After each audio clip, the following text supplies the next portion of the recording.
second to, it says we are live. So happy Sunday. We'll see how long it takes for us to truly be live. And this room is going to echo. I'm trying all new spots in this house, y'all. It says we're live. Oh, we're all looking so good on the tube. Hey, y'all. Hey, happy Sunday.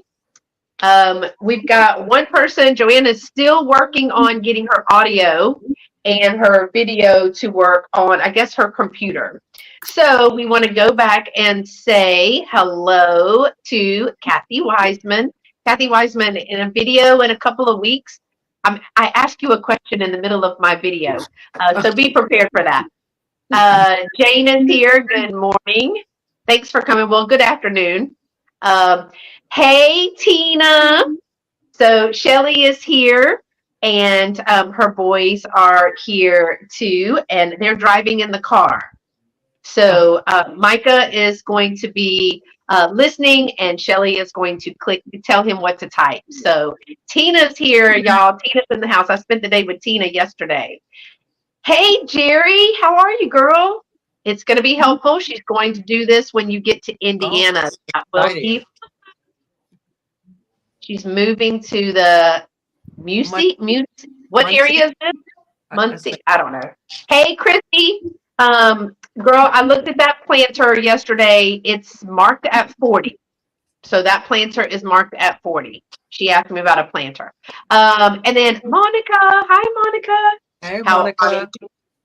So y'all, there's a lot going on YouTube today, but I'm super excited that y'all are going to be able to join me. If you notice, I'm in a different spot and it's very echoey in here. Hey, Miss Betty, how are you? Hey, I don't have anything on the walls other than this mirror in this entire room. So between the tile floors and nothing on the walls, I just didn't get that far yet. And I'm not in my studio because my studio light fixture is broken, and the electrician, because I clearly can't do it, the electrician is coming on the 8th of September. So I'll be in different places throughout. But today we are hoping to have 5 people with us. Miss Joanne is still working on getting her audio and video working, but I have 3 returning guests to this panel discussion that we have had this is our 3rd time. I think this is our 3rd time, right? Yeah. Let's see. I can see that Joanne is there, but it says her camera is off. So Joanne, if you can hear us, it still says that your camera is off. I don't know if you need to turn it on or if you need to allow it to access, because that's sometimes what happens to us.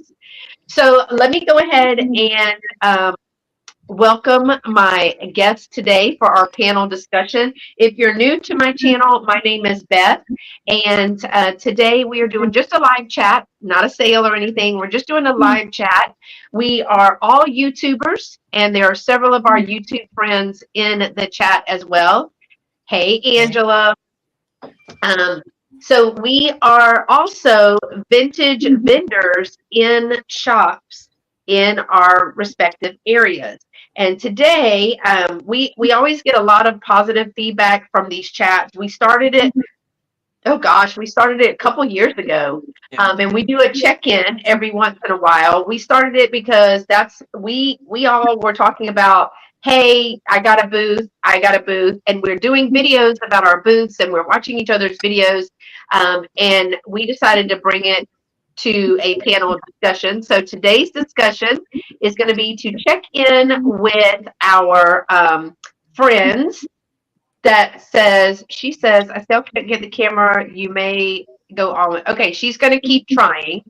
So we're going to check in with our friends and find out what's going on in their vintage vendor life. And we've got some questions. So if you have questions in the comments, go ahead and put it, or if you have questions, put it in the chat. This is a live chat. And so put it in the chat and we'll get to it. But we do have a couple of topic or bullet points that we're going to be answering. So I'll start with this one. Wait, where are you? There you are. Dolo. I'm going to start with Dolo. And I'm going to move it around a little bit, Dolores, Okay. so that Oh. we can get you big. Woo! This is Dolores, and y'all know Dolores. She's with me all the time. Go ahead and tell them um, they can find you while I help Joanne.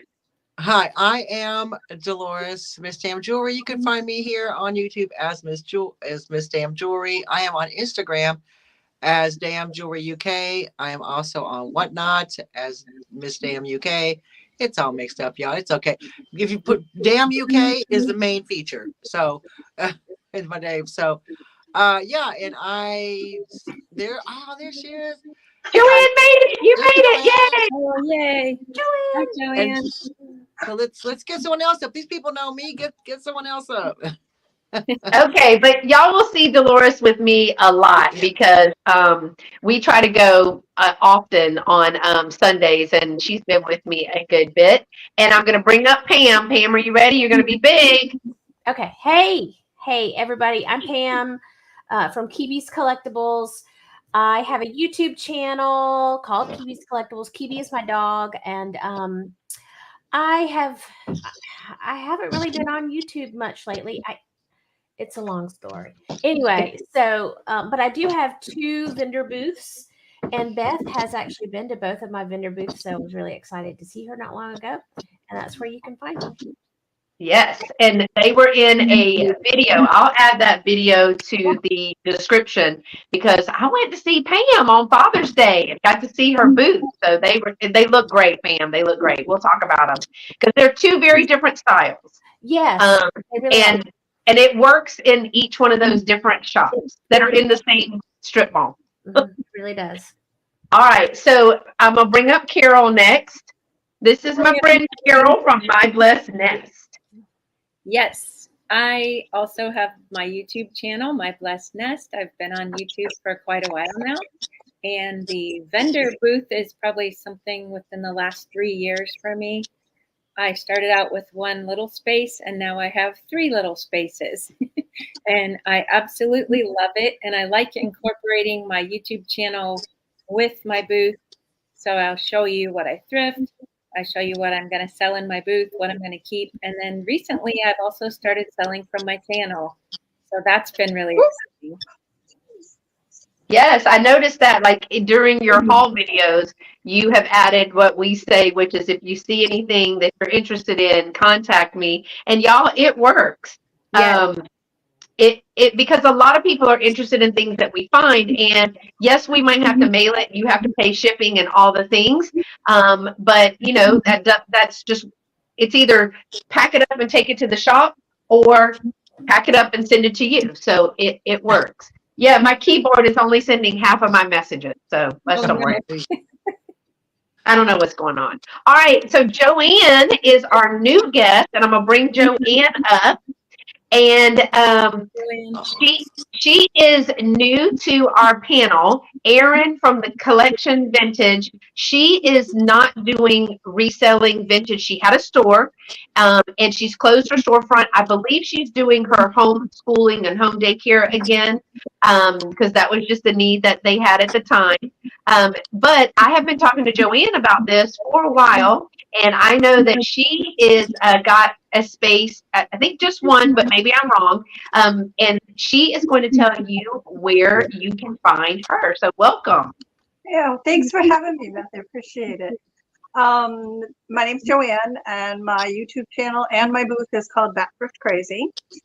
And I have had vintage spaces on and off for years, since my first one, I think, was back in 2020, the very beginning of 2020.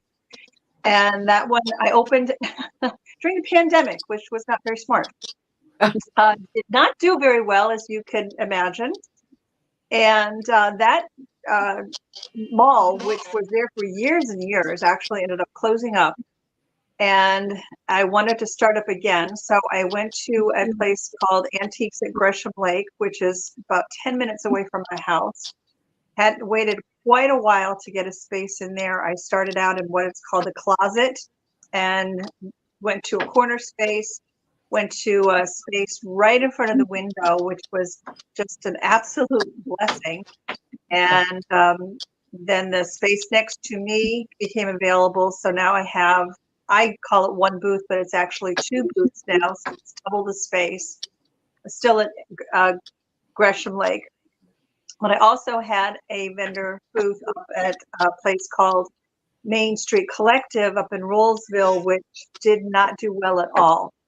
So I have had highs and lows with my vendor booths. So I'm excited to be here so I can share those experiences with everybody and to learn from you ladies as well. So I need all the help that I can get.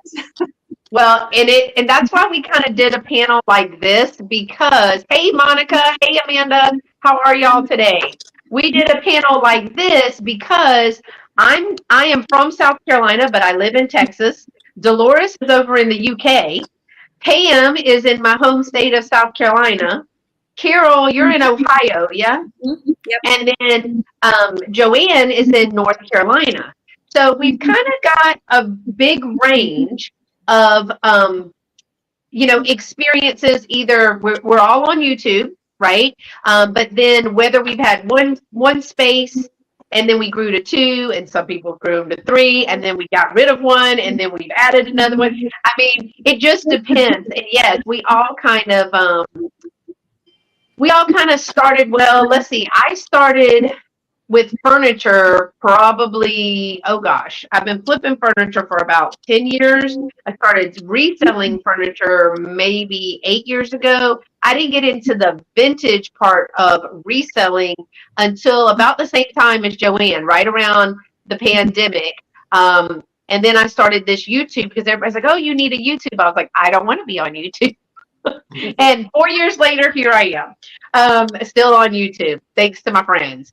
So, hey, Karen K, how are you? So what we're going to do is we'll let Dolores start. Dolores, let's talk about what kind of space you have, how many, what kind, because there's all different kinds of spaces, y'all. As you heard Joanne talk about, she started out in a closet. And some people have cases, and some people have booths where you can do actual staging. And like I've had just a wall, like just a bookshelf kind of thing, just one shelf. So all different kind of vendor spaces. But Dolores, tell us any update, like have you lost any or gotten rid of any? Have you added any? Where are your booths? And tell us kind of what style of booth you have. Okay. So I have two different spaces, and they're actually glass cases in two different antique shops. One is in Bolsover, which is in Derbyshire, but it's kind of it's in a town center, what we'd call a town center, middle of town, because it's a small town, but it's got a castle by it. So right down the street from the vintage shop, the vintage store is a castle. I have another one, which is between Rotherham and Doncaster. That's kind of like South Yorkshire. It's about 45 minutes to an hour from me. And that's a glass case as well. And that is kind of in the middle of nowhere. It's this little tiny village called Thurnscoe. But the thing is, that place holds auctions. So as well as having a massive antique store, I mean, more like a warehouse. It's huge. It also has once a month an auction. So they have like big auctions. You can go buy lots of stuff, vintage auctions. So I have purchased from the auctions, obviously, before. And the thing about Harrison's is it was just one floor, but it was like, it looks like a warehouse building. But they've now added a mezzanine floor. So now it's 2 floors. So it's even bigger. So here's the thing. I've been in Bolsover for about 1.5 years. And I thought, well, that one's going to do really well because it's in a town center. You got foot traffic going by. It's by a castle. You get tourists. And I've been there 1.5 years, and I'm just breaking even. Oh, wow. So I wonder what that is. Why do you think that is?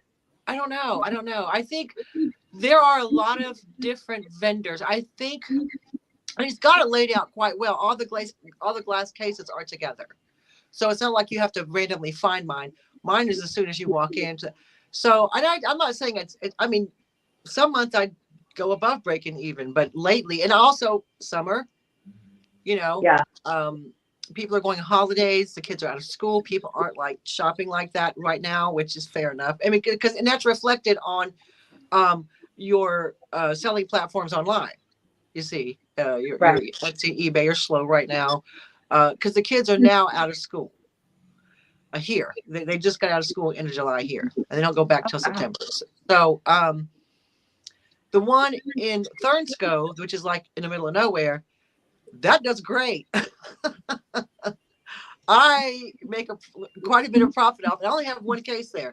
Now, they're about to, because all the cases are full. There's not nary an empty case in Harrison's Antiques, and so they're about to put more cases in. So I'm on the list to get another one there because it's £25 a month, no commission. So that's like $25 kind of no commission, which we'll talk about, but that's kind of unheard of for most of our shops. You have to, in the States, you pay a booth rental and maybe a commission, or some people work off their booth rental and they still have to pay a small commission, all the different kinds. So the one in Ballsover was it 30 a month? They and they take a small commission, 3%, which isn't bad really. But when I went to so I pay it like a couple of months in advance. I don't just pay like every month. Right. The thing about Harris, the difference is I have to physically go in and pay for my booth at Ballsover, which is fine because I got to go change stuff anyway. So I'll pay it like 3 months in advance just because I don't want to be coming back. Do you know what I mean? Like back and forth. And it's not that far. It's just that I work full time. And that's another thing is that it's a little, you kind of get, your time is lessened when you have a outside the home full time, you belong to somebody else's job. Yeah. So we'll talk about that a little bit too. Yeah, I don't want to come every month to pay, so I just go, here's 3 months in advance, And then when I paid him, he called me and said, "Oh, the rent went up, and you owe X amount." I'm like, "Oh, well, no one told me the rent went up." It went about £5, but it's not the point. The point is, you might want to shoot me email. You texted me to tell me that. You texted me to tell me that. You could have texted me to tell me the price went up. Right. You have Exactly. you call me when people want to make an offer. So why couldn't you call me to tell me that the price went up £5? I didn't know. There's no notice anywhere saying that, oh, the 1st of January the price is going up. Nothing. And I'm like, okay. So that kind of was yeah, no. So the idea is I'm paid up till September 1st, I believe I'm paid up, or the middle of September I'm paid up. Once that's done, I think I'm going to pull out of Ballsover and have the 2 in Harrison's. Well, maybe even 3 in Harrison's. As good as it's going, I could get.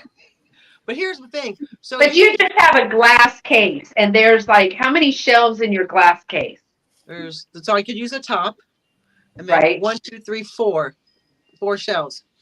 So you can get a good bit of information, and I know she's put updates on her Instagram to kind of see what because here a glass case could also be a long, like rectangular case, right? A lot of ours can have those. Right. This is a tall case, like this by this. It's a tall, skinny one. They also have bigger cases that you can get for. So if I got to the point where I'm getting 3 cases, I can get a bigger space for $80 a month. So yes, it's £5 more than 3 cases, but it's a lot bigger than 3 cases, and it's quite a showpiece. So you can get those too if they're available. Because I'm telling you, people go in there and they stay in there. It's real. I mean, I was real lucky to get in the first place. And when they said they were going to get more, I said, "Hey man, can I have another one?" They said, "Absolutely," because I'm there all the time. The difference is also with Harrison's, I pay them direct. I set up every month it comes out. I set up a payment out of my bank account. You know what I mean? Like it's a direct debit out.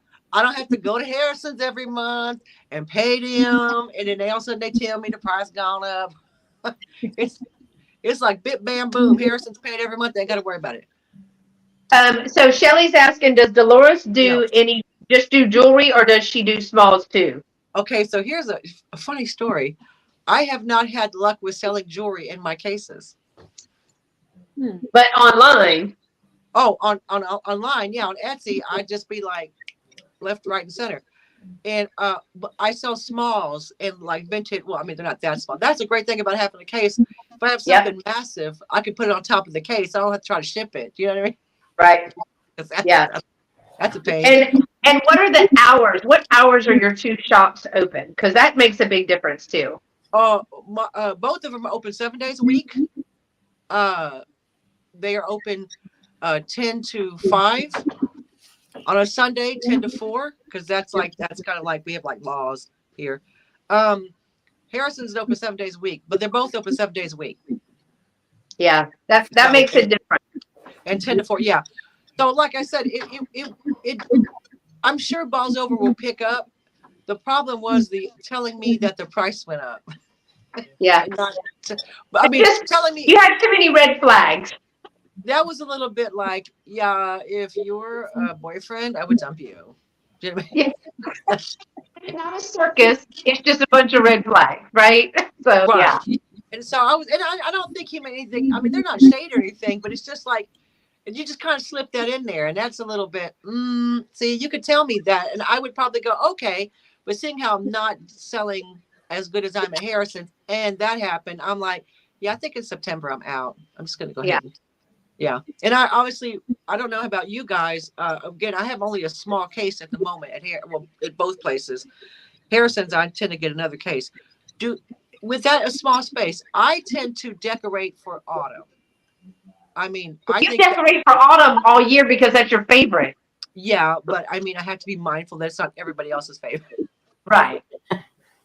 Yeah. So we're going to talk about how do you do seasonal or do you do like what you find? We're going to talk about the trends and how we decorate. I'm going to throw it to Pam. Yeah.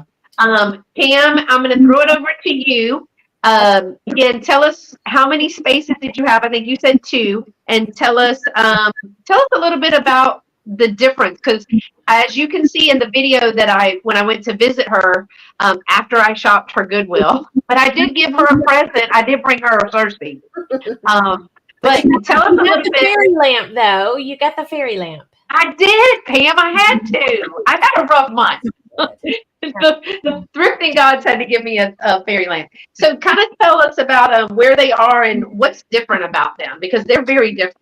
Okay, so I do have 2 10x10 spaces, and they're in 2 different stores. But the really interesting thing about this is that the stores are on the opposite ends of a strip mall.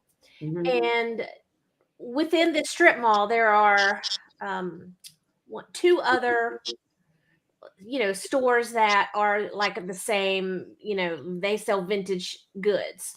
One is a little bit more bougie, a little more boutique, but the 2 that I am in, and then the other one, we all sell like the vintage style stuff.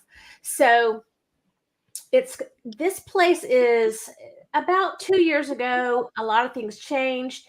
There used to be a magistrate shop in there, but that left. So it's just these types of stores. So it's become more of a destination, and 3 of the 4 stores, the 2 that I'm in and the other store that's very similar, we're all working together. The other shop just wants to be independent, and that's okay. But we're all working together to promote the whole shopping center. We've put flyers out by the interstate. We've had brochures made up. So we're doing lots of things to continue to promote our whole strip mall. And I really love that. I love the community of it. I love how we're not just, there's always competition. Okay. But we're kind of embracing each other and encouraging each other as far as the owners go. I'm not an owner, but I'm a vendor. But, we're also promoting each other. And when I work at both of the stores, and I'm always saying, hey, have you tried the other 2 shops this way? They've got some great things. So we do that. And it's, like I said, it's becoming a destination. Now, in both of those stores, I have different vibes. So in one shop, I really have a vintage vibe. You know, all the things in that shop are things that I've picked up that are truly vintage. The other store, I started out with vintage. I started out as a shelf there, and I in 3 months I was able to move up to a booth when one was available. So I started out with vintage items there, but it seems as if that store draws a younger, hip crowd, and so I've started selling some pop culture things that I would bring in, t-shirts, pop culture t-shirts, um, toys, Pokemon cards. I know that's weird, but listen, I've got data here that proves that it sells. So, you know, I sell gibbets for Crocs. Just fun, weird looking pictures, posters, things like that. And that's doing really well for me too, because it's a total different climate. Like Beth was saying earlier, one store is geared more towards, you know, a hipper crowd, and one is more truly, okay, this is more really antique vintage type store. So that's And one thing I noticed, Pam, is that the one that because you were like, I know this is all not vintage, and I said, okay, so think of the word emporium, because if you think about the word emporium, it was almost like you could get handmade goods, you could get manufactured goods, you could get older things. So in there, they've got everything from handmade, beautiful clothing, like children's clothing, to they've got some people on one side of the store that do have a little bit more vintage, but then they've got people that mix the two. And what I saw in Pam's booth in that one is, yeah, it's kind of like a really super cool, you know how you would go to a really super cool souvenir shop and they might have some older things and they might have everything from postcards to t-shirts to patches and all the things. Yes. That's kind of what she has there. But the way that she has staged it is so retro. It's even though there might be a few newer things in there, she's got a very retro vibe in there, and kind of like she said, hippie, and I think it really works in that shop. It does. It really does. And I didn't intend for things to go that way, but it just kind of warped into that. And so, you know, I noticed when sales go up when I bring Pokemon cards in, I'm like, okay, so I guess people want Pokemon cards. And, you know, when you're selling something and it is selling, then you're going to continue to bring that in. So that's how it all came about with that particular booth. And I saw that Shelly said she's had the same thing. She started with Vintage Kitchen, which was Tupperware and Pyrex, and she's like the master of those two things. However, you have to understand that now the big, say, I'm a big vintage, like I'm a more 30s, 40s, 50s kind of girl. That's my mindset. I grew up with a grandmother, right? Yeah. So now people that are Gen Xers, and what is the one after Gen Z or whatever that's after us? It doesn't matter. Anybody after us really didn't matter. But you know, these what I call the kids after us that had the strawberry shortcake, that had the Cabbage Patch Babies, that had the Beanie Babies and all that. Shelly and her boys have started, you know, they get Beanie Babies and they do very well with the Beanie Babies. Yeah, it's a vintage versus antique customer, because remember, it's millennial. Okay, see, that's what's wrong with them. We always give them such a hard time. But they are looking for their childhood stuff, right? Very like Lisa Frank, that kind of thing. So it is true vintage versus, like Shelly's saying, the antique portion of it. Now, do you, in your other booth, what we saw was, I love that vibe. It was, she doesn't like the color on the wall, but I loved it. It fit with everything because it's a lot of brass and it's a lot of the gold tones, and it's the true, I would say, vintage and down, right? Like vintage and older kind of thing. Do you find that most of those shops are vintage, or is that just your focus in there? Most of the other vendors in there Is that what you're asking? Are the other vendors the Yeah. same style? Yes, that shop is definitely more vintagey, I like to say. And the name of the shop is called Rustic Haven, and it really has that vibe. There are some, rusty, crusty, dusty, as I forget who that guy is. He says it all. Michael Todd. Yes. They have some of that primitive thing, those primitive types of things. And then, you've got, like in my booth, where you've got, older Fenton and a peacock chair and some brass and, but they all tend to have that type of style, vintage. Now, you mentioned that you work for both. You work in both. And so when you work, do you get to work off some of your booth rent? Because do you pay rent in both? Yes. So I pay rent and commission in both.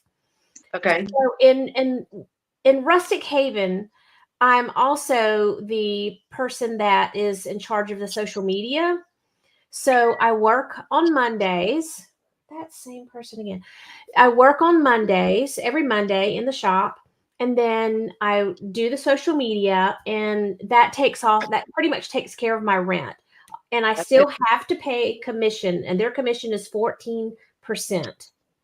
And in this particular store, the owner, she absorbs all of the credit card fees, which is fabulous.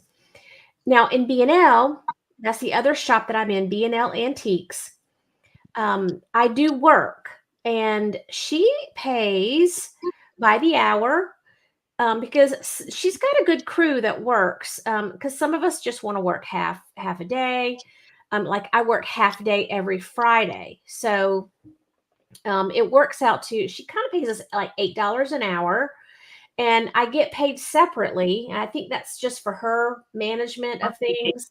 So I still, in my mind, I'm still thinking, oh, have I made rent yet? Even though I know I've worked and accrued some money here. But she also charges for 15% commission. And we, the vendors, have to pay the credit card fees, which is a bummer. Yeah. I mean, and that fluctuates because I've been in a shop that I pay it. I've been in a shop and they pay it. And that same shop that used to pay it now passes it on to the consumer. That credit card fee now passes it on to the consumer. So it kind of goes along the way. So in my shops, I do not work either shop. I have two shops. Because I work full time. So I didn't get to retire and I'm working on it. I try to do less and less every year, but I'm still actually going there. So I don't work. And I think they have their own people that work. In one of my shops in Glen Flora, I do not pay any rent, but she has a 30% commission. Oh. So to me, if it behooves her to advertise and get people in there, because if I don't sell, she doesn't make money.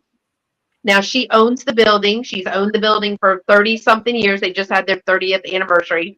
And so she has to pay taxes. But like right now, Shelly was with me yesterday. She was talking about they had to go into their own private savings because they had to replace the roof after the hurricane, and they didn't have insurance because they couldn't get insured because of the roof. So when the roof was bad, they couldn't get insurance. So all that came out of their own pocket. So that was a big hit for them. And Texas weather is horrible. So over there, it's my first big space, and it's probably a 10 by 10 or 10 by 12 with two half walls and a back wall. And I love it because I can stage in there. That you can't do that with a shelf. The same token is I can bring anything I want in there because I don't have to worry about making rent. Everything that I'm going to get a check for is already a profit because based on my cost per goods that I work on and I don't pay rent, she just charges 30% and she absorbs the taxes. In my other booth, I have gone from a little space to a bigger space. I can't work that one either. and the customers absorb the taxes. I pay 10% commission, and I pay a booth fee. It's nominal. It's like $100. However, I said I would work it. I would stay there for 3 months, and if I didn't make booth rent for 3 consecutive months, I was leaving. Well, some things have transpired. A, I haven't made booth rent, and B, there's going to be a change of hands, and everybody's moving out of there, and they bought their own store, and da da da da. So it's a big deal. So I'm just going to be coming out of that shop at the end of this month, as a matter of fact. So I'll be down to 1 shop. Jerry has a question. Where's your greater profit, vendor shop or e-commerce? I can't answer that because I don't do eBay or Etsy. Anybody want to weigh in? Anybody else do eBay or Etsy other than Dolores? I do. Okay, Dolores, where's your greater vendor profit?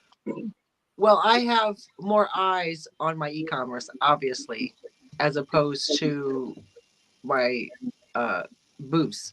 So I'll probably make more of a profit if you just looked at how much I sell online. But then you have to consider I have to box it, I have to buy packaging, and da da da da, right? So with something like I'd say on e-commerce I make more currently because I only have 2 booths, cases, which you can only put so much in there. Where but I think what I make on my booths is pure profit because I don't have to package anything. I don't have to use packaging. Do you know what I mean? So you save all of that. You don't have to do. It's time and effort, right? Right. And I just clean them up, put them in there, and off I go. And you don't have a whole lot of sales on YouTube because it's a U.S. market and it's hard for them to pay the shipping. But now you're on Whatnot, and it's in the UK, and that's doing a little bit better. Yes, that's doing a little bit better. Yeah. Okay, so I'm going to go to Carol.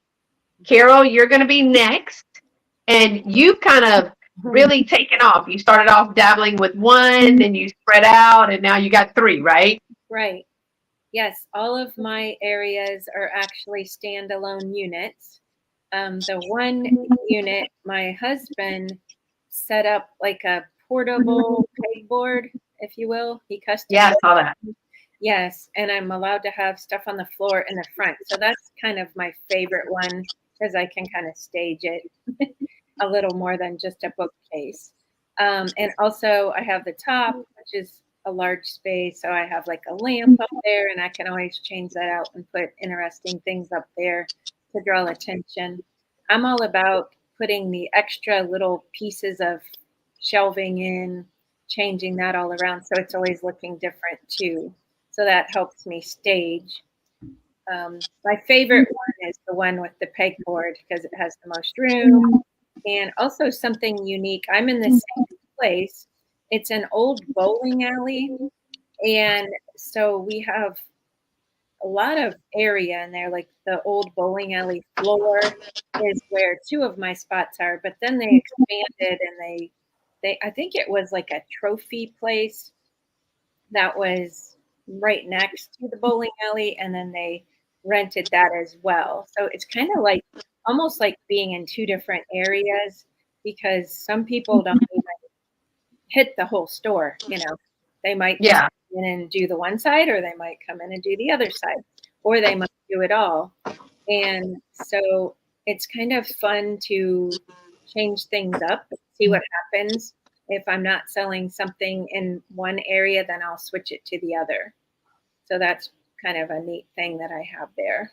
Are your booths like in the front of the shop? Okay, so Pam's are, you go in the door and one's to the left and near the front, and the other one is also to the left and it's a little bit more wide. So where are your booths in relation to the front door? Like, because you're saying people might do half of the shop. Yeah.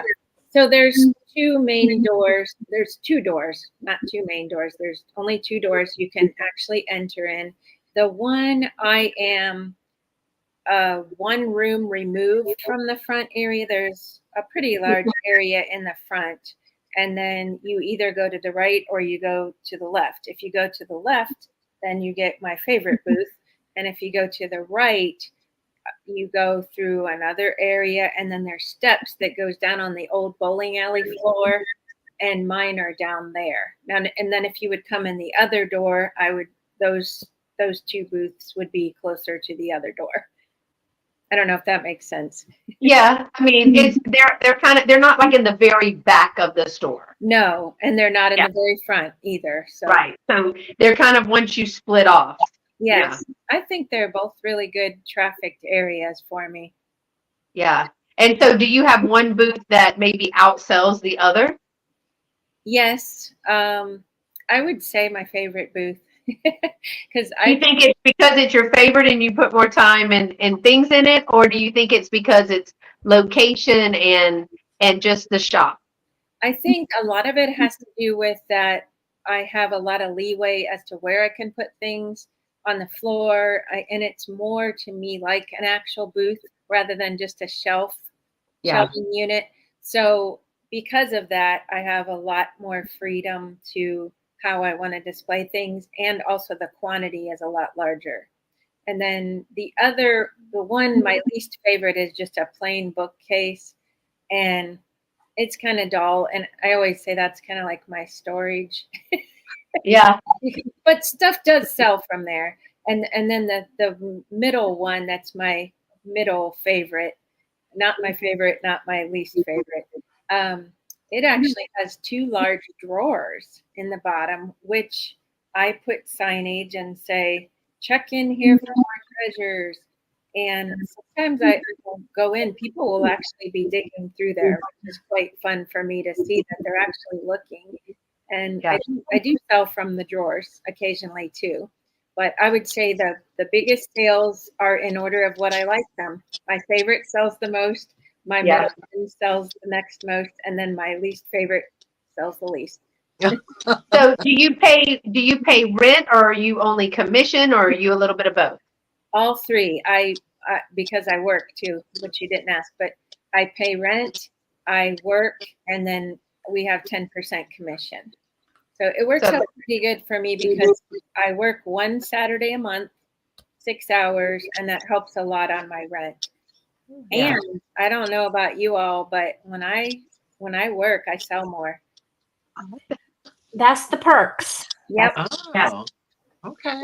Because people ask for stuff. Of course, if I have it, I'm going to show them, right? Absolutely. And I remember Pam saying one time that, while she's working the store, right? But she's also having an opportunity to judge her booth and put in and price new stuff while she's standing at the counter. And people will be like, oh, what is that? It's in her bag in the back, and she hasn't even done it yet. I remember her telling this last time, and she was like, well, we can sell it right here. And she's sell it before it hits the floor kind of thing. So yes, that was an African American Santa Claus, and just so y'all know, those are big sellers. Okay, just let everybody know.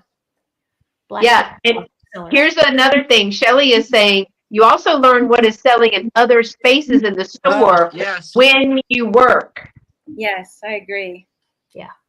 And I'm going to add that you also find out all the news in the business, so you're in the know versus a vendor that doesn't get to work the shop. You're in the know because you spend time with the manager, the owner, the whatever. So you know all the news of the shop, and you have a better insight to the shop. So if you know, hey, so I'm gonna use Shelly as an example.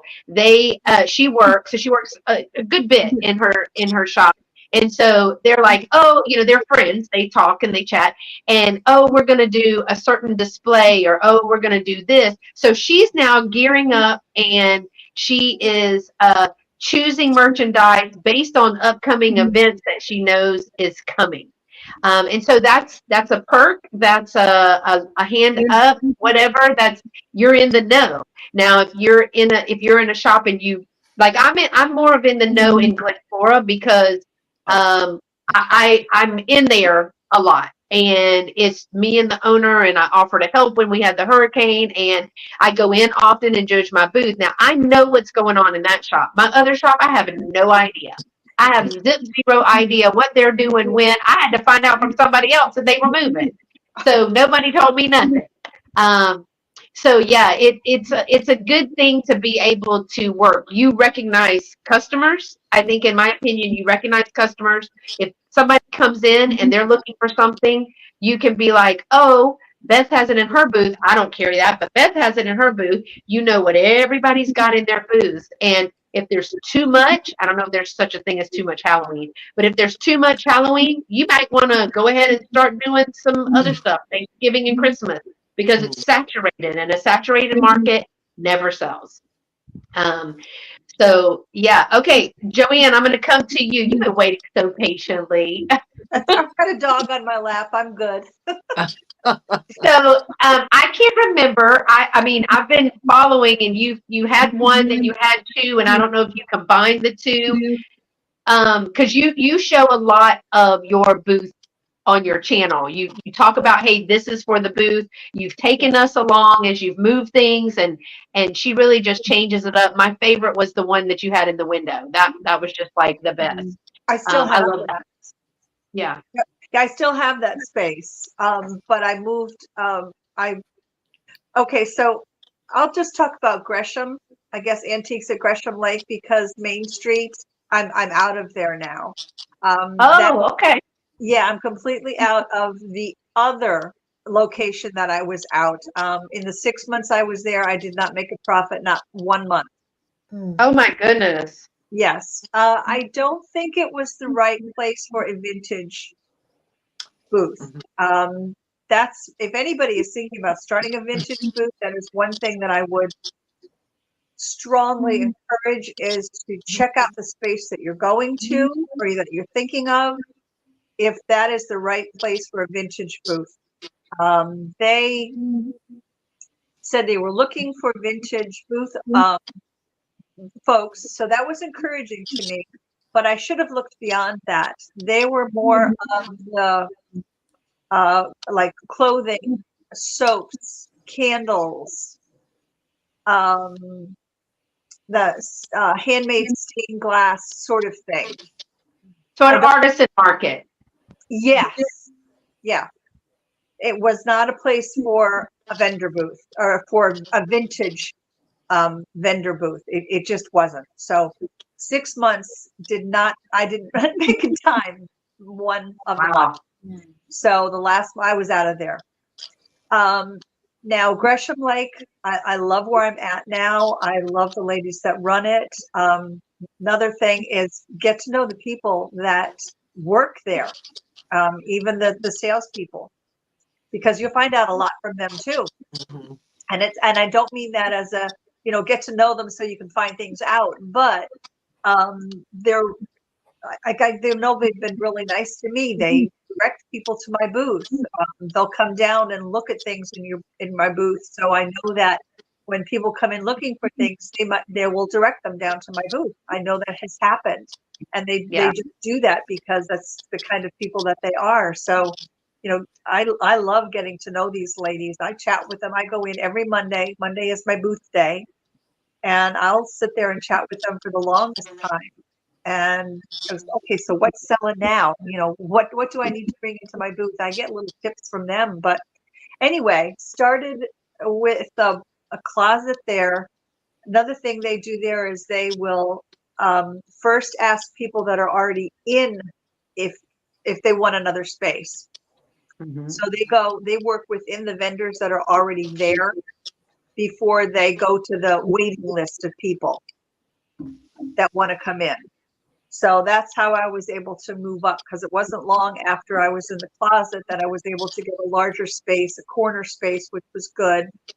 Then not long after that, I moved to the window space, which literally, I couldn't have asked for a better space. You walk in the front door, there's a booth to the left, which is consignment, and boom, there's my booth. Like second one to the left when you walk in, has a window. I was there for a little while. I really wanted to expand, but nobody was leaving. So that's why I got the other booth at the second location. And if I had just held on a little bit longer, about 2 weeks after I signed my contract with the other location, the booth next to me was opening up. I remember that. Yeah. And they didn't know that. Gresham didn't know that. They would have told me because they knew I was looking for another space. But so I did take that space when the woman moved out. So now I, like I said, I call it a booth, but it's actually 2 booths. I don't know the space because I just don't remember. So I have like quite a large space now. So I can put virtually anything that I want in there, like furniture pieces and such. I've got a good selection of vintage clothing, which I love. I don't know there's thing about vintage clothing. I love selling vintage clothing. They do charge rent. You cannot work there. They take a 10% commission, and you do have to pay the credit card fees there. Yeah. That's kind of typical, honestly. A booth rent plus commission and credit card fees is typically the norm. The only thing that the caveat is that switches is the credit card fee.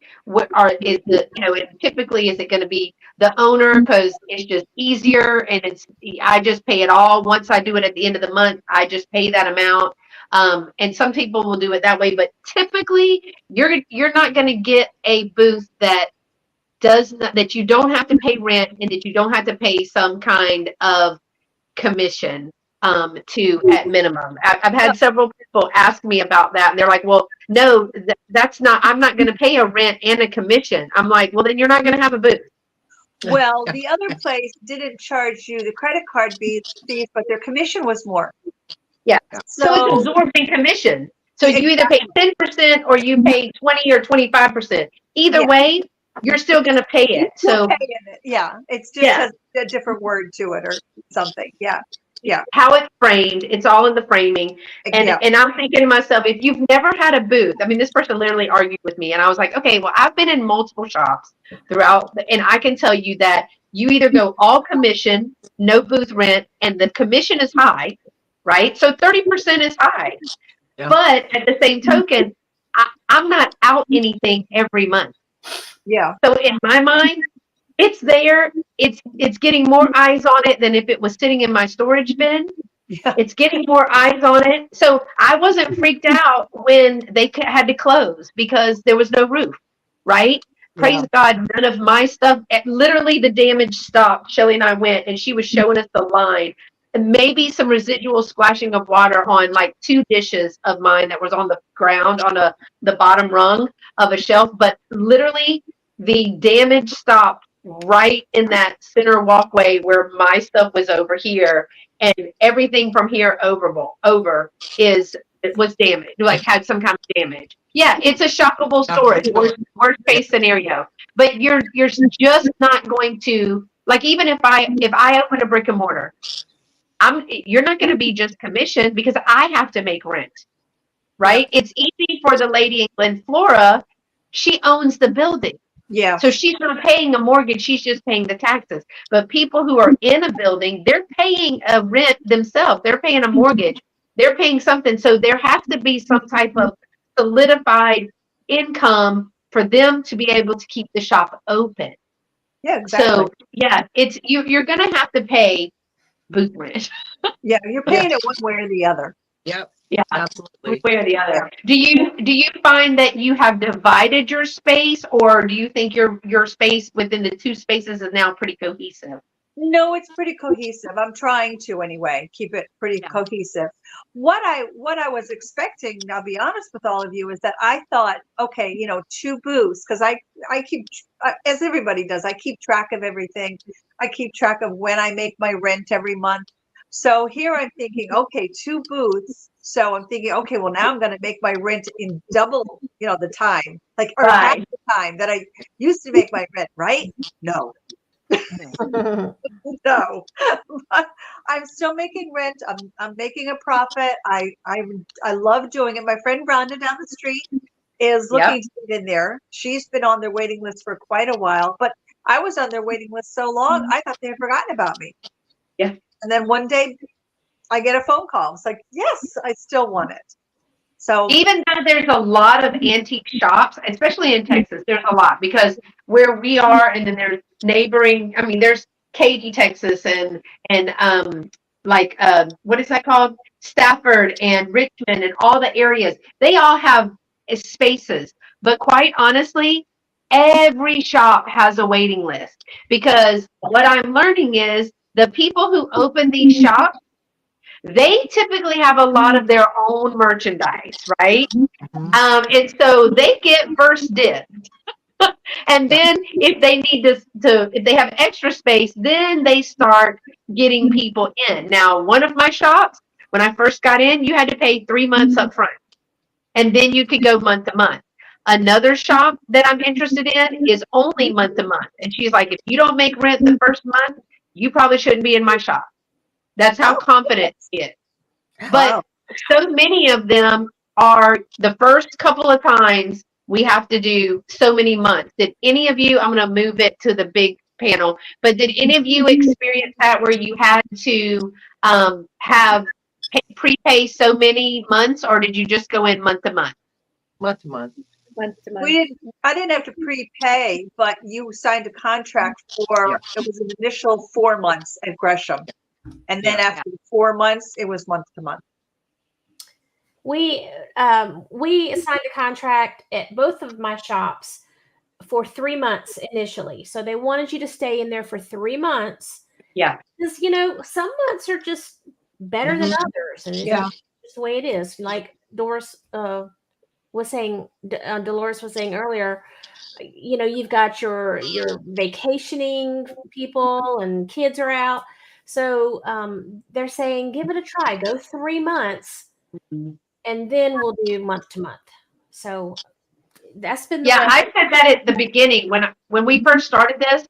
I said, if you're going to think about a booth, save up the money for a minimum of 3 months. Yeah. Because it's going to take 3 months for people to realize there's a new vendor in there, because they don't come. Most people don't go to an antique shop. They might go once a month. They might go once every other month. But it's going to take you a minimum for them to realize, oh, we got a new vendor. Unless they're posting a lot of it or something like that, and for them to recognize the stuff that you have. It also depends on when you go in to that. Shelly says, what do y'all consider a healthy profit margin for this industry? And I guess, Shelly, I don't know if you're looking at, if you're talking about being able to sell enough to double your rent, or if you're talking about the markup that you have in each individual item. So what do y'all consider a healthy, profitable margin? I try to get 4 to 5 times what I pay for something.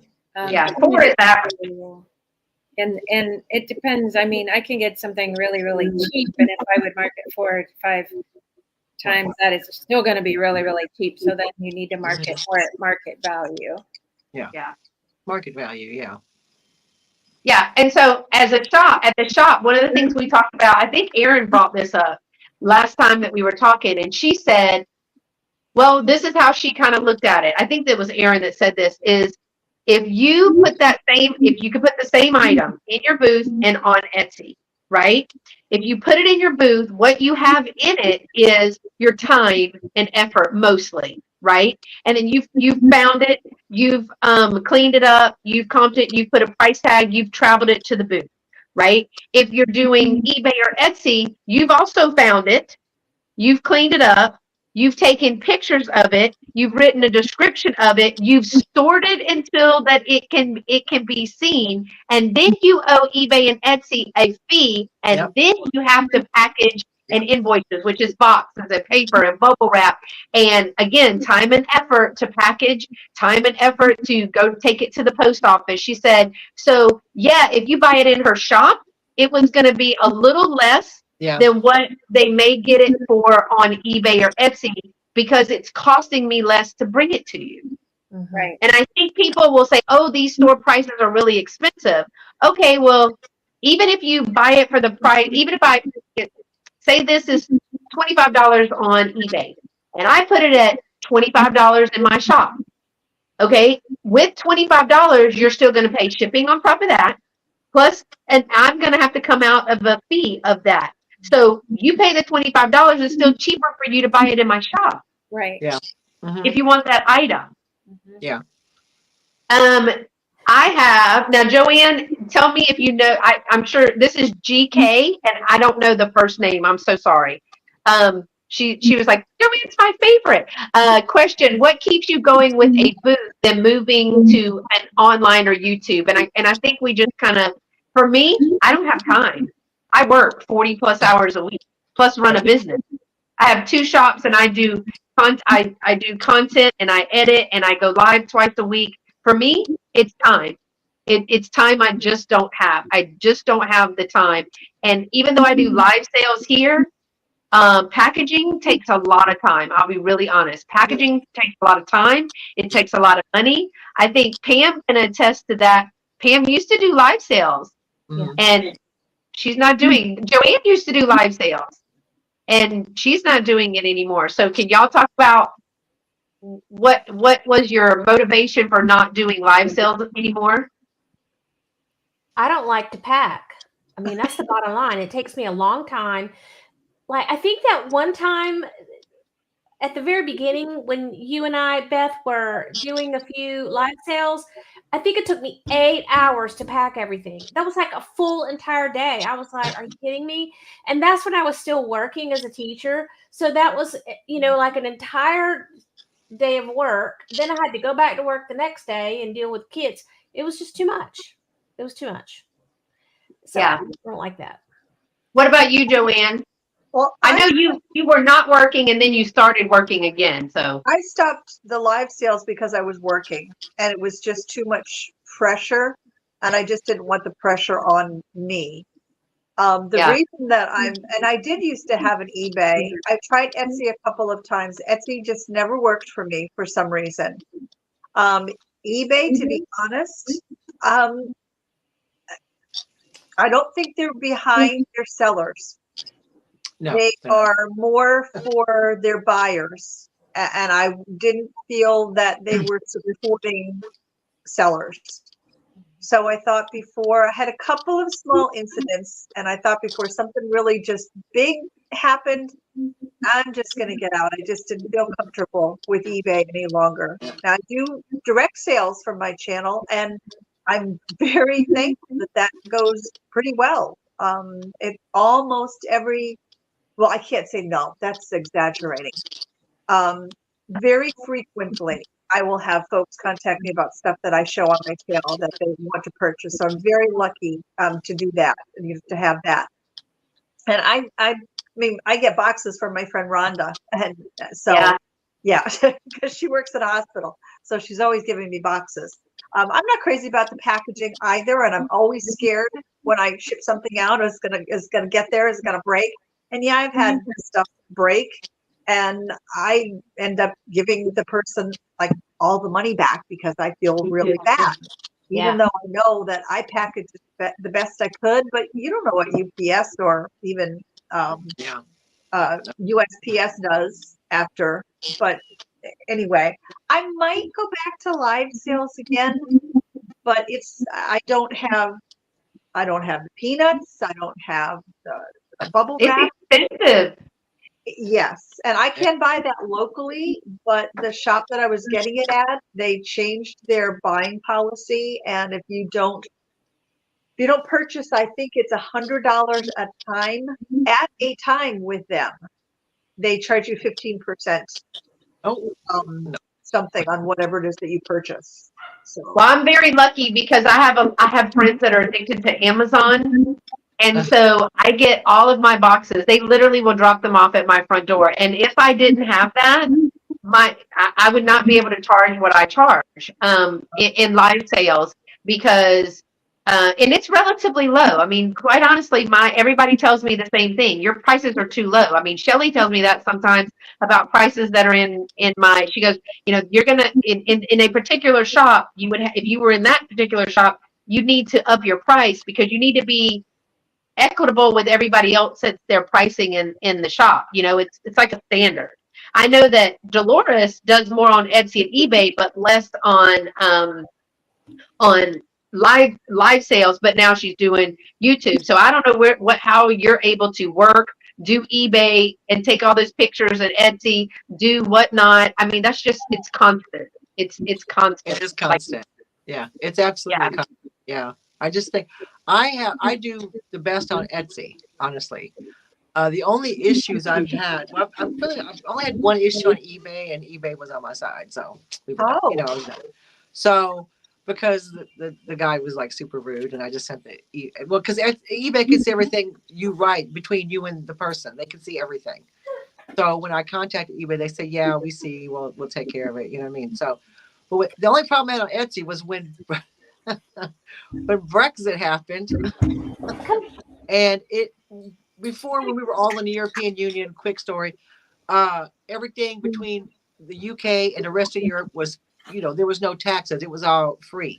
Like, it was all free trade between the UK and the rest of Europe. Once Brexit happened, that changed. And so I was sending stuff to so I lost a lot of my sales because I was sending a lot of stuff to mainland Europe, and with all the charges and taxes and import duties, people stopped buying from the UK because it's so expensive. The few people that still bought from me from like Spain or Italy, the package inevitably got lost. I could only track it so far, and then once it got into that country, they were sending me screenshots saying it's sitting in a depot somewhere, and I'm like, well, I'm not there. I don't know what to tell you. So I had to cancel the order and give their money back. Then I have to chase it up with Royal Mail, trying to get your merchandise back. Well, I never got it back. But Royal Mail but in the end, Royal Mail, after I waited 30 days, would refund me the money. But that's a lot of chasing up. That's a lot. I'm not chasing all this. So I stopped. On my Etsy, I stopped shipping to mainland Europe because of that. Yeah. So Carol, are you surprised at how many things you sell from your hauls, from your videos? I've been pleasantly surprised at the reaction. It could get a little higher, and I'd be happy. But I am so on board with selling through my booth and on my YouTube channel. eBay is way too much work. I did that in years past. I don't have the time. I hate listing. I feel very vulnerable. Like I'm going to make a mistake if I don't show them every little thing wrong with it. I've also had problems like Dolores where things have gotten lost, and like Joanne, I think, said, I give all the money back because that's the kind of person I am. I don't want any strikes against me. It's just too much hassle. But there's a freedom in just pricing something and sticking it in your booth. Yeah, there is. I have to agree. There is. Yeah. That's All right, for me. Let's go back. I missed Shelly's question. She says what she was meaning was, I was in a booth and made rent plus about $50. Obviously that's not sustainable. But then I moved to the other shop. I was advised 3 to 4 times my rent would be considered healthy. So and is that saying that I'm still lost, Shelly, because I think I know what she's saying, but are you talking about if she pays, say you pay $100? I know that's not what she pays, but if you pay $100 and she made $400 that month, would that be? I mean, that for me, that's more than healthy of an income. I mean, you're making 3 to 4 times your booth rent. To me, that's a lot of money profit from a booth. I don't know about y'all. What do you think? My rent is so small because I work and I look at working as an advantage and it's fun. So I more look at how much I'm spending on the items versus how much I'm taking home after commission. And it's usually such a big profit because I buy things so cheap that it's kind of hard for me to weigh in on that. But I think that if I had to pay a higher rent because I didn't work, I think 3 to 4 times I would be happy with that. Oh yeah, Pam. I mean, do you get 3 and 4? Are you able to make 3 and 4 times your booth rent? The one at Rustic Haven, the more vintage type booth, I would say oftentimes, yes. But of course, it depends on, again, are the kids out of school? Are people vacationing? There's always that fluctuation. The one where I have more pop culture, the one at B&L Antiques, not always. I always make rent and make some more, but it's not as much sometimes as I would like it to be. But I mean, and I don't know. Is it because one's so different than the other? I don't know. But I'm always making rent and at least doubling my rent for sure. But Joanne, what about yours? Maybe 3 times. I'd be thrilled with that. I would be, because yeah, if you're buying, like, I know the queen of the quarter over here, Carol can buy anything for a quarter or get something for free. I've never seen anybody get something free or for a quarter as much as she does. But if she buys it for a quarter and then, retail of it is $15 and she puts $10 on it, it doesn't matter at that point. You've made your profit margin and paid for 3 other items that you may have had to pay a whole 50 cents for. But she finds some really good deals there. All right. So what is the average of loss, damage, theft do you have to deal with in your booth? Well, Dolores doesn't, because hers are all behind the lock, a glass case. I do have things coming up missing. It's kind of hard to tell. You have to wait it out because it can end up in another booth. Yeah. And you don't want to jump to conclusions. But when you find a tag laying in your booth and no item, it's pretty clear that it's stolen. Probably the worst thing that I had stolen was a bunny that was my mother's. It was Fenton, and it was marked $35, and it came up missing, and it really kind of hurt. Yeah, absolutely. That's the worst loss I've had. Usually it's a couple dollars for an item that goes missing and never falls back through the cracks. So it's not a lot, but that one bunny, I don't think I'll ever forget that. It really hurt. Yeah. It happens though. It's to be expected, and you have to kind of just account for that.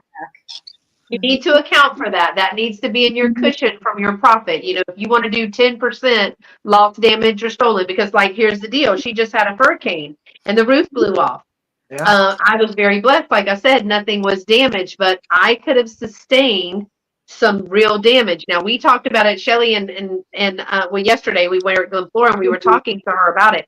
I have an additional clause on because everything is considered mine. The way I run the business is I'm not an LLC, right? So I'm a sole proprietor. So everything is mine. Everything belongs to me. And then if I sell it, I owe different people money. Like, I have to report that because they give me a statement. Both of the booths gives me a statement. I have to report that money coming in. But I don't run an LLC, so I don't have to have a pre-inventory. I have a pre-inventory because it tells me what I bought and where I bought it, because typically I remember that more than what the item was cost. I can look it up. But it also tells me what I paid for the item. So then I can adjust my my discounts if I'm going to do a discount or something like that. So, you got to pay taxes. You got to look at loss and damage and all of those things. Theft. I'm with you, Carol, most of the time. Now, there's a few things that, like, the people who own the shops will, like, I'll use Glen Flora again. She has a couple of my pieces in a locked case. And she does that because they are older items, higher priced items, and they're smaller items. She won't let me put jewelry in. It's killing me. She won't let me put jewelry in because I don't have a locked case. And my booth is across from the cash stand. So she can't see it with her eye. Now, I have brought in some $1, $3, $5 bins of jewelry, and those are at her counter. And I told her, if they go missing, they go missing. I'm just trying to see what I can liquidate. But a lot of times you will find your stuff in another booth. Another scenario that Shelly and I just talked about yesterday is I get a text saying, hey, this does not have a price on it. Well, I was just at the booth and it had a price on it. I'm meticulous about my tax. So this is now the second time that this has happened. And they will ask me, they will take it to them and say, this doesn't have a price on it. I know there's a price on it because like you said, I go later and the price tag is there. So they've taken the price tag off and said, this doesn't have a price on it. Yep. Then I don't know because I'm eating at a restaurant. I don't know. I can't look it up. And I say, oh, I don't know, $8. Well, maybe I had $10 marked on it. Yeah. And so they'll take it. But if I said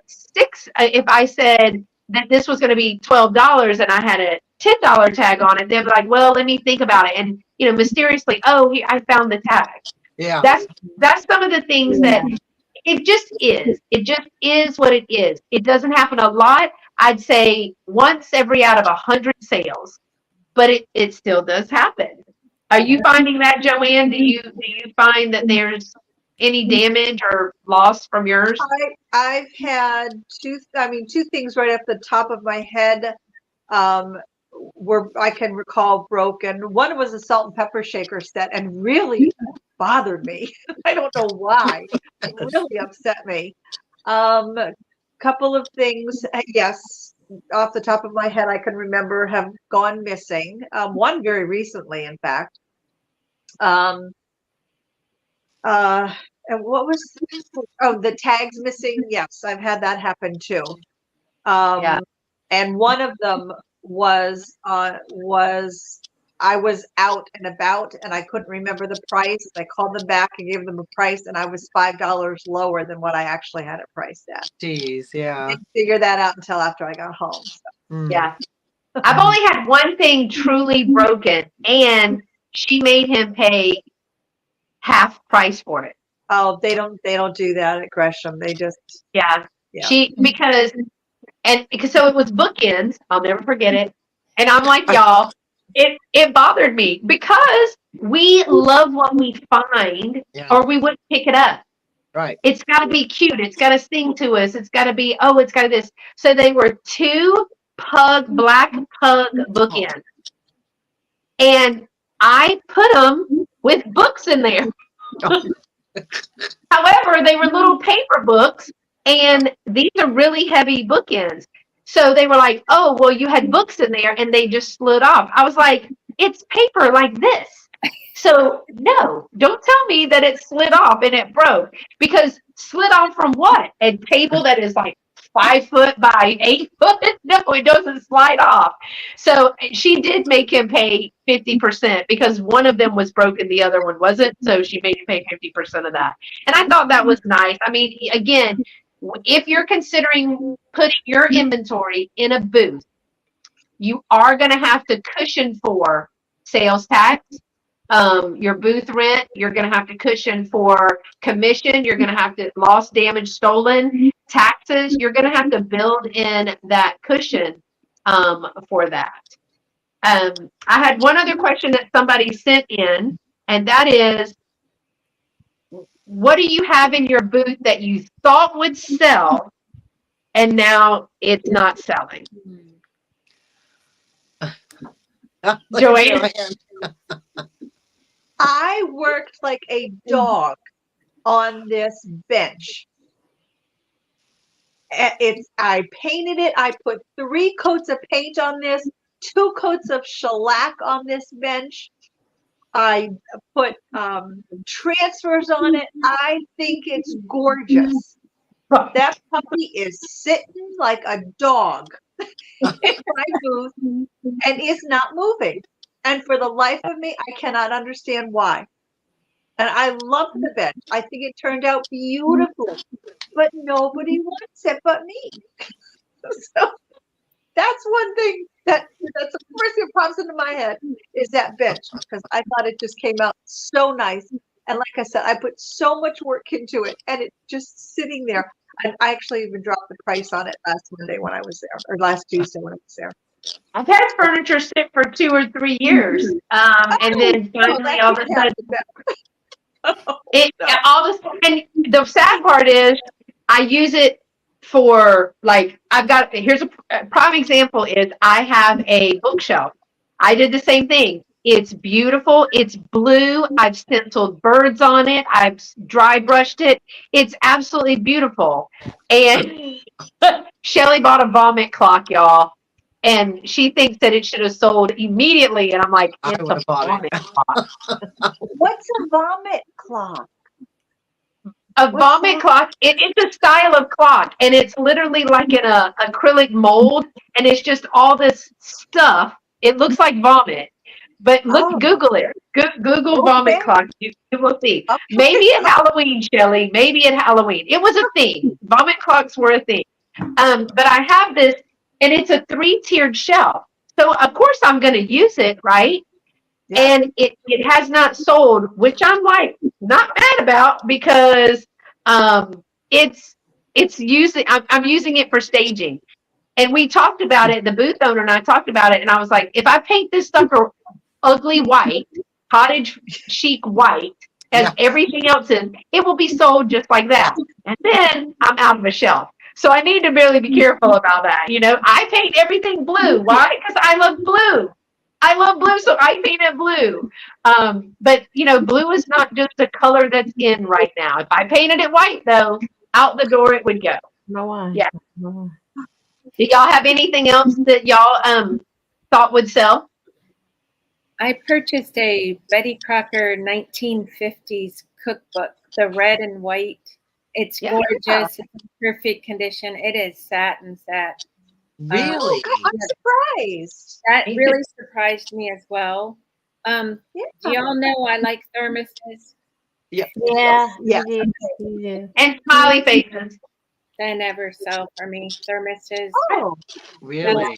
That really surprised me too. yeah.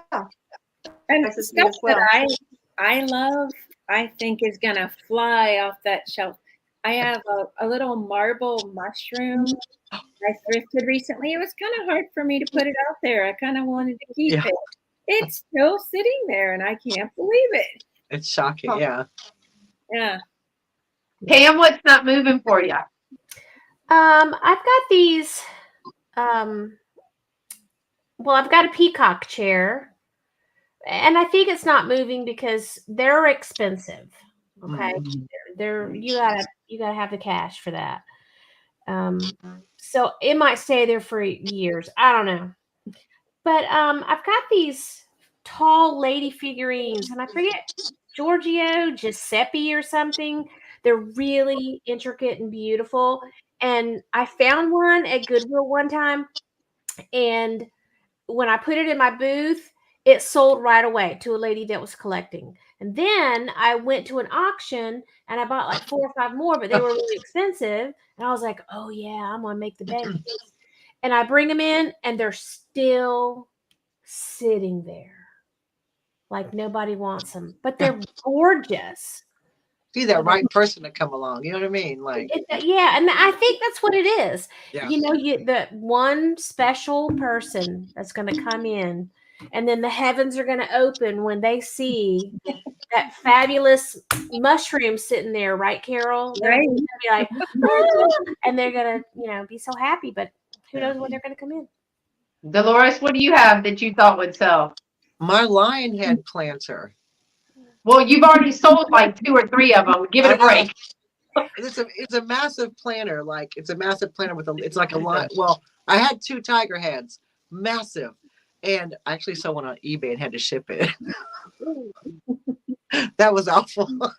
I mean, I got it. They got there in one piece, but it's like literally like a small cauldron, but it's a lion's face, and it's ceramic. It's the coolest thing.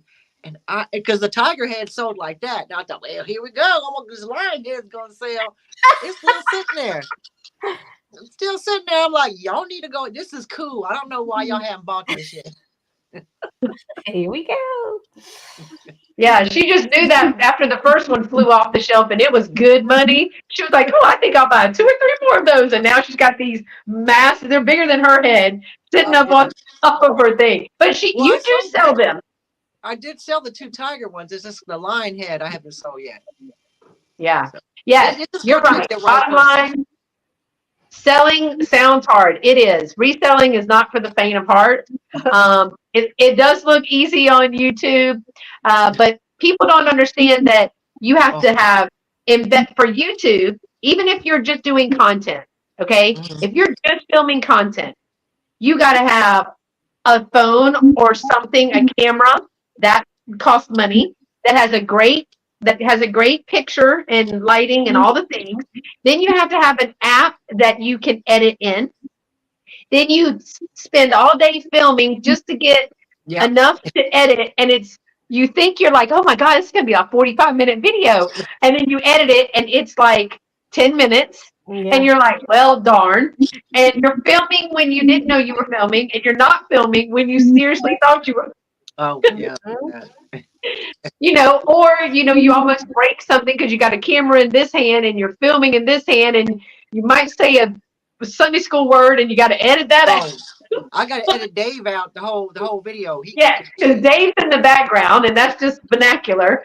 And so you got to worry about copyright strikes for music. So it takes forever to edit, and then you got to write the description and make sure you put it into schedule at the right time and put it up there. And then to go live, when we did a sale, so Joanne and Dolores and Pam will be able to talk about this with me. When you do a sale, you are cherry picking the items. Yep. Because it could be a theme, it could be a time of year, it could be, you're cherry picking the items. You have to have that inventory. So here's an example. In September, on top of 2 vintage spaces, I have to have 100 items available to cover the month for live sales. That's a lot, y'all. That's a lot of inventory that may or may not sell, right? So, but I have to have them ready. Then you kind of cherry pick the item. You have to collaborate if you're doing a sale. You got to number everything. It's all got to make sure there's no chips or cracks, which we all see chips or cracks once we get live. Then you keep up with it. Then after that's done and you've been on stage, you're literally on, right? Because you got a live camera shining in your face. And you're trying to work all the technology and be polite in the chat and all that. That's a whole nother thing to do an actual in-person show like Shelly and I do vintage shows. I mean, that's a lot of physical labor. But then you're doing this live sale, then it's time to package an invoice and make sure that people get their invoices, especially if they're new customers, and make sure that you've done it right, and then make sure they pay and then take it to the post office. And you're like, by the time that's done, it's Thursday again, and it's time for another sale. Yeah, and packing alone takes 8 hours. Don't forget that, right? My first sale took me 11 and a half hours that I stood on Thanksgiving Day at my bar. And I literally was crying. I was like, I'm so tired. And I just get this look like, you wanted to do this? You wanted to do it. We didn't even have Thanksgiving, y'all. We ate turkey sandwiches from the grocery store. Like, we made turkey sandwiches because I was packaging and invoicing. If you have to give up reselling, it is not a fail. If you didn't try, that would be a fail. I agree with you, Daniel. Don't feel bad if you have to step back from it. Absolutely. That's for small channels, large channels. Sometimes you're not in the right place. You're not in the right space. You don't have the time. We've talked about eBay so much, Dolores and I, and yes, would I probably do well on eBay and Etsy? Absolutely. Do I have another 5 minutes that I could do it even if AI wrote all of my stuff? Absolutely not. Yeah, Monica says the editing of a video is so time consuming. Norma Jean says, I didn't do well with clothes, but surprised how well flatware and old kitchenware did. Yes. I know Shelly sells dishes in her booth. The shows is a 10 to 12 hour physically. So on Wednesday, you load the trailer that you've boxed up everything, put in furniture. You basically do a booth with all of your staging items and all of the furniture that you use to stage with. You put that and you load the trailer. The next day, you go and you unload said trailer and you set up and make a storefront. You work the sale the following day for like 12 hours. Then you pack it all back up, put it back in the trailer, bring it home, and unpack it one more time. And it's a lot. It's a lot. There's a vomit clock museum. I would stick to station clock. Yeah, taking time away from reselling is not a fail. Now, Dolores, you can speak to this because you can say about it being a fail or not. She did a little show. It was a tabletop show. And she was like, here's the deal. I don't know how it's going to go, but people are doing well. So tell a little bit about how you figured out, because it's the same with reselling, whether you do it on YouTube or you do it in a booth. There's a lot of people that have a booth and are like, I'm getting out of it. And then 3 or 4 years later, they get back in it. So what happened with your show? With my table, what show? The show you did, the table, you said you did one show. Oh, yeah. I did one show packed. To be fair, it wasn't far. I didn't need a trailer. So they had the tables there and everything. I just had to show up with the stuff. And it was like, I sat there for 6 hours because it was a Sunday. So it's only 6 hours. Didn't sell a thing. Oh. Not one thing. Not one thing. And did you pay to be in the show? Yeah, only like a $5. Yeah. Yeah, it's $300 when we do a show. Oh yeah, I mean, it's $300. This was like a small town hall situation. It wasn't like massive, like Fort Bend County Fairgrounds or nothing. And it was well advertised and all that. But I realized once I got there and unloaded my stuff, it wasn't really a vintage show. Even though to be fair, she knew I had vintage. It wasn't like she was like, oh, she just assumed like I did, it would do well. And people had like you were saying, Joanne, homemade soaps and, homemade treats and da da da da. And I was like, yeah, this ain't my jam here. And it's fine. But had I not, I mean, I did it. I was like, okay, I did it. I mean, I gave it a go. It costed me a $5. I had to pack all my stuff up. Okay. I did try it. It just wasn't it wasn't the type of place I should have been selling my you know what I mean? Like, it wasn't just, that's okay. That happens. I won't ever do it again. But she did say, she goes, I'm glad I did it. Right. Because if I hadn't done it, I would have been thinking, I bet I would do really well at that. But you never tried it. And now that she's tried it, she would either tweak it or never do it again. And I've tweaked it many times. Shelly actually worked my last show with me. She was an angel. She helped me unload and load and work it. She literally stood at the cash register. That's where she had to stand all day because we were slammed. And the difference is, yes, that's a lot of work, but we made over $1,000+ in that one show day. Wow. So that would be more than I would make in 6 months at a shop, right? So I made $1,000, liquidated a whole bunch of inventory, and Shelly worked it. And then because she had bird's eye view and she wasn't in the midst of it, she was just working it. She was like, okay, I see what people are looking for. I see that you had a variety, because she just brought Tupperware a couple of times when she did it. She's like, you have a variety. And we were so shocked at some of the things that sold.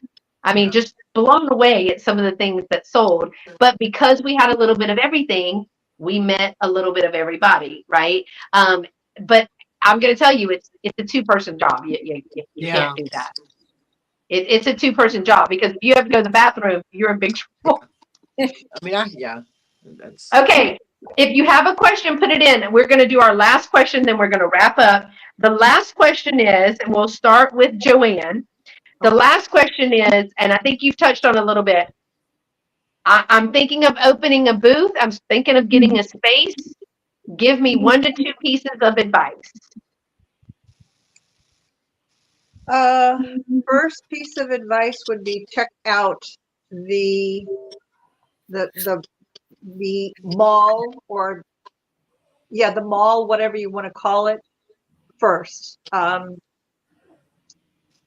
Go there, scope it out yourself at different times of day, see what kind of traffic goes through.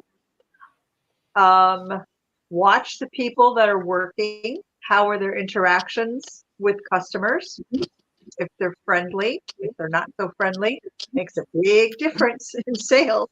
Big difference. You got to have a good vibe off of the place that you're going into. See if you can find out what's coming up for this particular mall that you're thinking about moving into. Example, the place that I just moved out of, I had no idea that right now, I knew they were going to be building a parking lot across the street. I had no idea though that the entire street corner, like the intersection was being totally ripped up. So you cannot now currently get to the store. You have to go a roundabout way. You can't park in front of it any longer. So that made a big dent in the people that could get to the store. So see if you can find out stuff like that. That's my biggest tip, is scope out the place yourself. And look into the contract, because more than likely you're going to have a contract.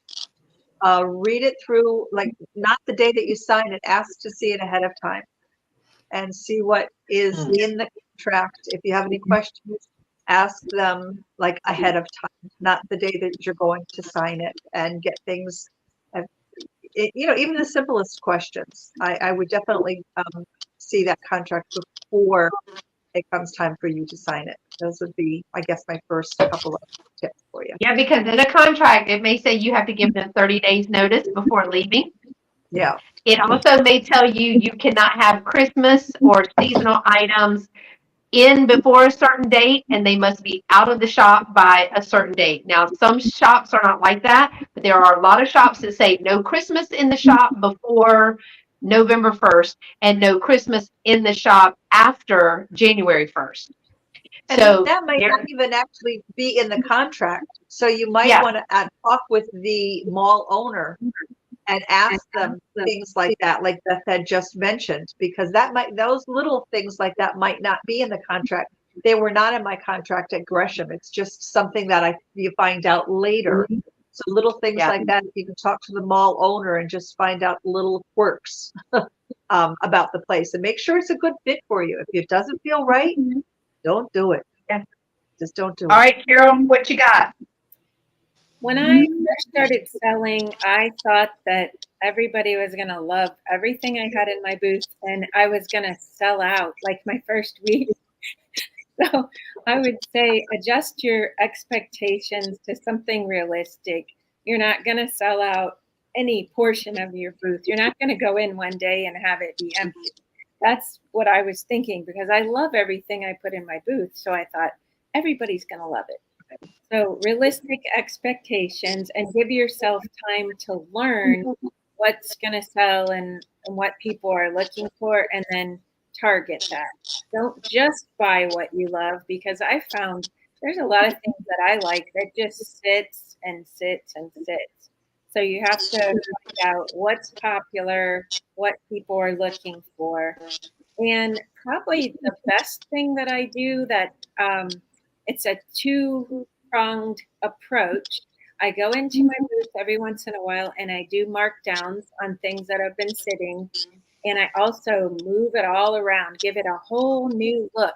Every time I do that, I get sales. Yeah, and I wrote that down too. Like, just because you love it, don't mean that somebody else is going to love it and it's going to sit there. It's really going to sit there. Yeah, Melissa, you can find Shelly on Instagram at Mom Teaks. At Mom Teaks is her Instagram. All right, what you got, Pam? Well, really, mine is pretty much the same as theirs. When Joanne mentioned look at your location, that is a very big one for me, because there's some little antique stores that are they're out of the way, but they've been there for years and people know of that place and they, they go for that shop. But if you're in a newer antique mall that maybe is not as well known, if it's a newer shop, then you may not get as much traffic. And I was talking earlier about how this shop is becoming more of a destination. For a while there, even now, people knew of this store called Ivy House. That's the one on the end that's more bougie. But they would never come down the sidewalk to these other stores. And even now they're like, well, we didn't know you were down here after all these years. So, location and make sure, that you're not in an out of the way place where nobody's ever going to show up. And that's, of course, we know there's still people that have to, they have to come down the sidewalk. But within the 2 years that we've been there, we've noticed a lot more people are coming in the store. And so sales have been pretty good. So, but yeah, look at that location. That's a big one. What you got, Dolores? Well, just because you buy a castle doesn't mean you're going to do great. I think talk to the owner and look, you can't say what sells here because everybody's different. It's so eclectic. Excuse me. Buying vintage is an individual love. People like different things. Also, like other, I think Carol said it, like change it up. Just because you like something doesn't mean everybody's gonna like it. Also, make sure that the place you're at does a lot of social media because that's to me. Excuse me, that's quite important because the one place I'm at in Bolsover, he does Facebook once a week, maybe. He'll throw some stuff up there. The one at Harrison's, they're both family run, but the one at Harrison's is a young guy. He's probably in his 20s, very, not very into it, very all the things. He has 2 to 3 Instagram reels a day, all every day. He is, and now having said that, make sure you do your own social media. Go to your booth, even if you don't go there every day. Take a couple of different angles and different reels.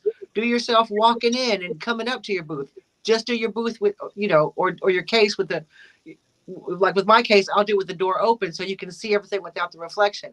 Come at your booth from different angles, make little snippets of videos, and then, every now and then upload them. Because as much as we want to, we're in this world of vintage and all oldie worldy, the reality of it is this is a modern society and this is a modern world and you have to put all your stuff on the socials. I'll put them on the socials, honey, because people watch it, people see it. That's how I find things. That's how I found Harrison Antiques because of his social media presence. So just always promote yourself. Just because you're in someone else's antique shop doesn't mean they're going to promote you. Promote yourself.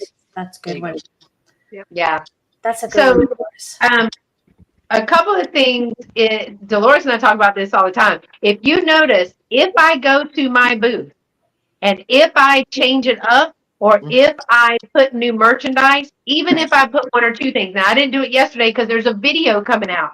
And in the video, it sponsors my booth. It shows what I've done. I show you where I'm coming and how to get to my booth.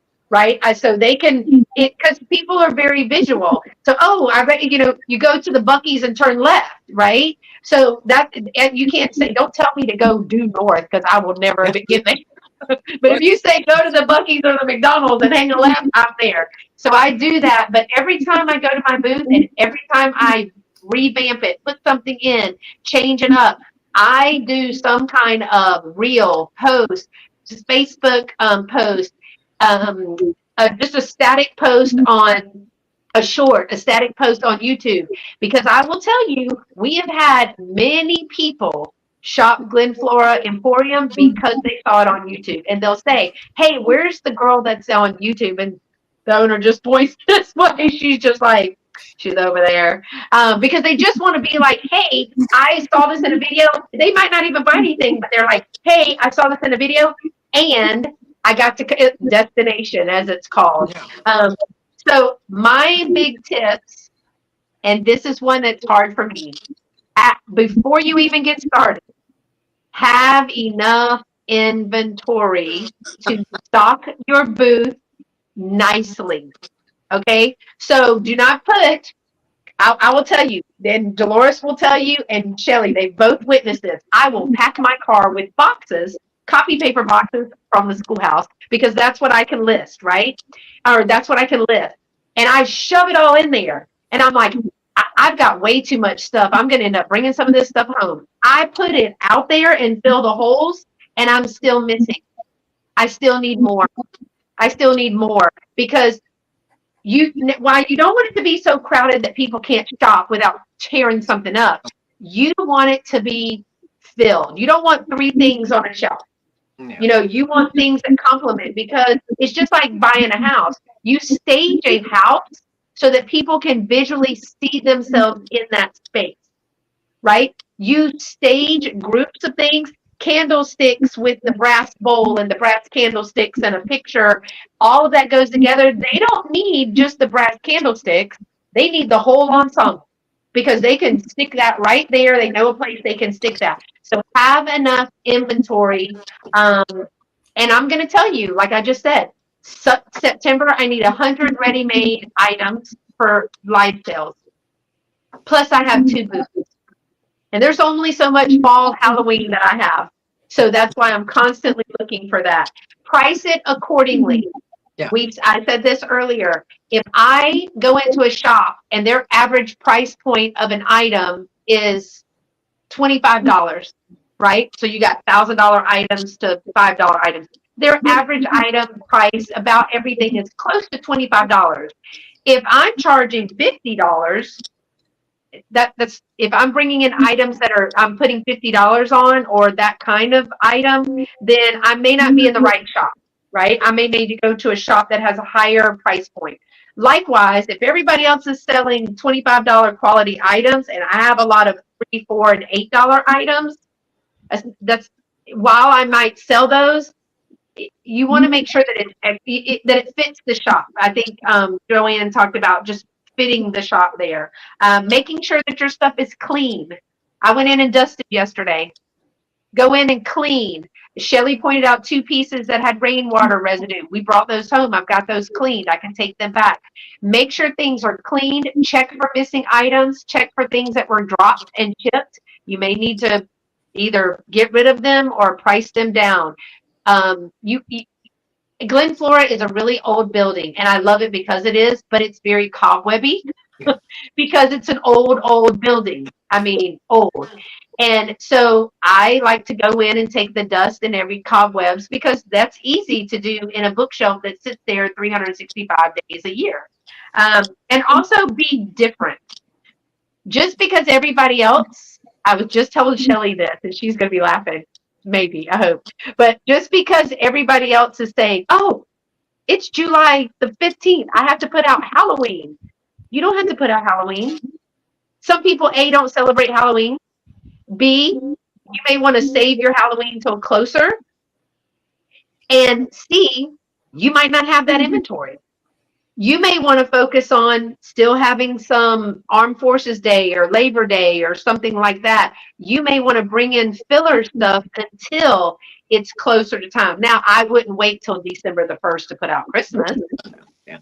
But you also don't want to miss that mark with that. So just be different, because if I walk in and everybody's got Halloween, well, there's only so much Halloween or Christmas, because by Christmas, people are sick of Christmas. Yeah. So you walk into every single shop and Santa threw up in it, right? So, but if I have some colored glass, maybe some red and some green, but I throw in some blues and some yellow depression or whatever, and I've got glass where everybody else has got Christmas ornaments and Santa, what's gonna stick out? The glass. They might go look at that. Yeah. Also think gifts. Think what someone could give someone for a gift at Christmas or during the holidays, more so than just Halloween decor. Like, this would make a good gift for somebody. Someone would love this to give to their mom or something. Think about it in that aspect, like you're shopping for gifts. Because people can buy holiday decorations, but what a lot of people are really looking for are gifts. Yeah. Like most of the time I'm buying gifts for myself. I'm just going to be really honest. Well, that's I went shopping yesterday. I bought 5 things. I'm keeping all 5. Okay. So yeah, Shelly put people shop full booths and glance by in passing the booths that they get there. So something's got to catch their eye. When you are staging, make sure that whatever the route the traffic is naturally going to flow, you're going to have something to catch their eye. Always remember, go up. And I say this at shows. Shelly was like, "Oh, I get what you're doing now." I said, I have a ladder, and on top of that ladder, I have something, because from that front door, even if I'm in the back, from that front door, you're going to be able to see my booth. You're going to be able to see something way high that's above everybody else's booth. So go up, think something that attracts their attention. And you have to have, you're going to have to spend money to buy pieces to put this stuff on. You're going to have bookcases. You're going to have a curio stand. You might have to have a locked cabinet. Like I have to provide a locked cabinet for my jewelry. So there's money involved in that. She's great advice from all. My sister and I are thinking about renting booth space for our handcrafted items. So you wouldn't want to put your handcrafted items in an all vintage and antique shop, because it doesn't match. But if you get a shop where you have an artisan group, yes, that's going to do very well. She says our shoppers buy Christmas decorations in November and gifts in December. So this is always a great chat. We learn something, a lot of things typically. I got a pad full of notes that I took from y'all as of things to remember. Gift ideas, that's what I'm going to list at November and December. I don't have enough vintage Christmas here in Italy yet. But I've taken some notes of things for me to remind myself as there is going to be a transition. I'm coming out of one booth and hoping to get in another booth, so that'll be good. But the booth the shop that I'm hoping to get in and get done, let me just say that's going to be a higher quality shop than the one I'm coming out of. So I'm going to have to work to step up my game and my quality of merchandise. And that may mean that I have to shop more. I don't know. But I'll take one for the team. Yes, you poor thing. You have to shop more. Yeah, poor pitiful me, right? Yes. All right. Anybody got any last parting words? Thank y'all so much for being here today. This was really great. I love doing these chats. I hope we'll do one. We usually don't do them, but maybe once a year or something. It's been, I think the last one was maybe a year ago. And we like to check back in and say, hey, remember when I was selling all that glass? Now I'm not selling any glass. That happens all the time. So anybody got anything else before we go? No, I'm good. Yeah, this is good. All Y'all. right. Thank you so much for having me. Yeah, just to Thank you, for the Carol. invite. You're welcome, Joanne. I'm so glad you were able to join us. And Kibi, you know I love you, girl. And I've linked the video in the description. I don't know if it's shown up yet, but of Kibi and I shopping, and you get to see Kibi's booth. Now the challenge is, we say this every single time. Now for us on the panel, the challenge is the next time you're at your booth, spotlight your booth, and then, hey, if you missed the panel, go back and talk about it. This is what I'm talking about, because Dolores said, promote yourself. Nobody else is going to do it. You got to promote yourself. So, all right, y'all, until next time, you know what to do. Y'all stay pretty and be sweet. Bye. Thanks for coming. I really appreciate y'all being here.